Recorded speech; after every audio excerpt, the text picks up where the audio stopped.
It's interesting in my life. I spent years trying to figure out what path I'm truly on, thinking that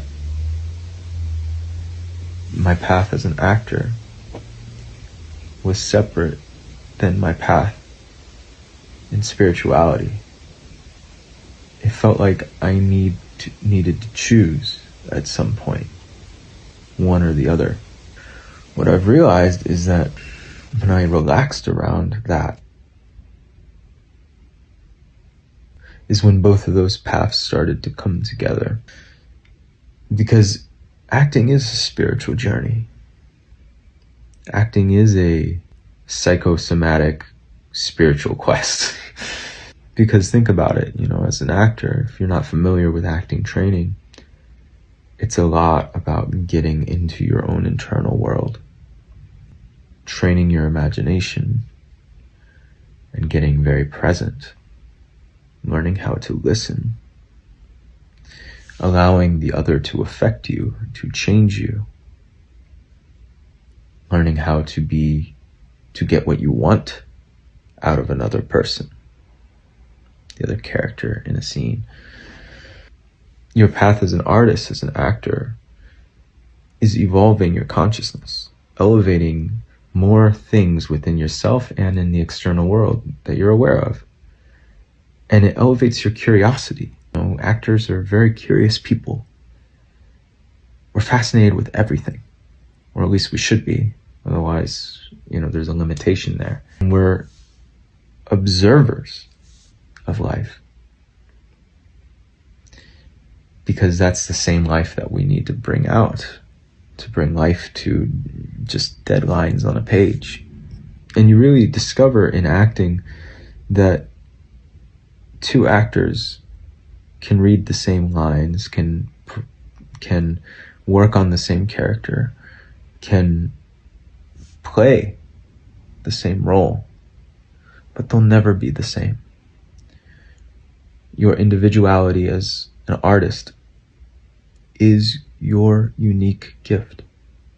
It's not replaceable. The same is with spirituality. Spirituality is all about becoming present, becoming more aware, elevating your consciousness, freeing yourself, freeing yourself from your inhibitions. Same in acting, otherwise you're blocked. Because whatever's blocking you in your life is blocking you in your acting. Acting's about getting out of your head. Spirituality is getting out of your head.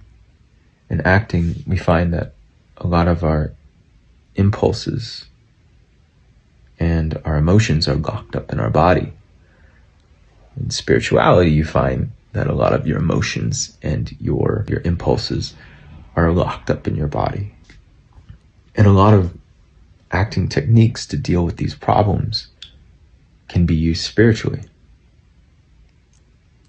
Your emotional availability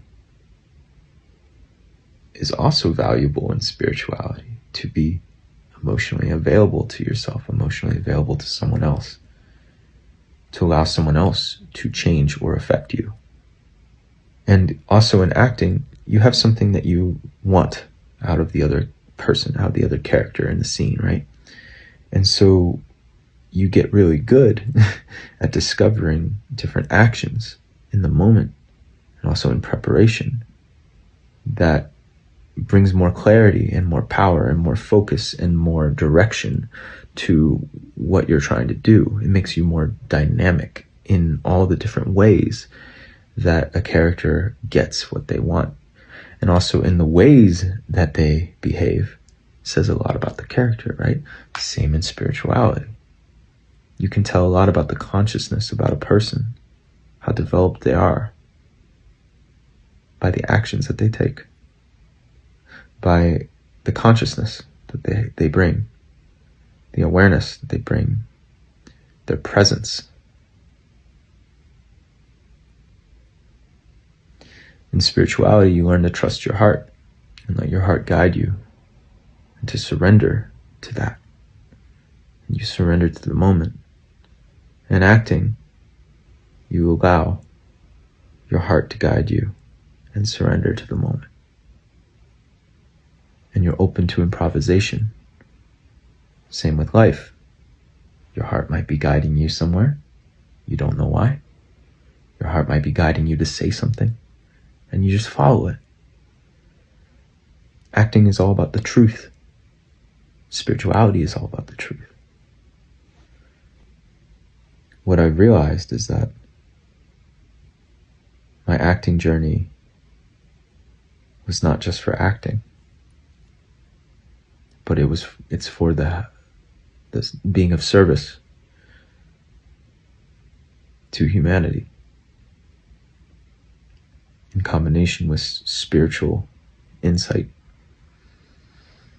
And it doesn't mean that I'll never act again. If someone gave me a script and gave me an audition or gave me a part, I would devote, in the words of Meryl Streep, I would devote myself to a character with just as much respect as I give my own life. And really, a very evolved person is a very evolved actor. The more depth you bring to a role is really the depth that you brought and discovered within yourself. I know my acting journey is somewhere out there, but for years I suffered immensely around it. And that's one of the big things that happened in my life that I was aware of, that made me go on the spiritual search, was how much I was suffering in life because I wasn't getting this thing. I wasn't having this career. I wasn't booking these roles. I wasn't getting in the rooms with these casting directors. That's just a blueprint for suffering. And there's so much liberation in knowing that life is bigger than acting, that you have a greater role to play. And that I trust that, if acting comes or if it doesn't, but that's the liberation. You're free, no matter what the outcome is. And I wish this freedom on every artist. And just because you're not working at the moment, you're not playing a role, it doesn't make you any less of an artist. And all that training that you did has not gone to waste. It all comes together at some point. Just trust. And shout out to my teacher who's completely changed my life and my acting. Sean Patrick Folster. He's over in New York, and he also teaches on Zoom. So if you're an actor and you want the secret sauce, Sean's got the sauce.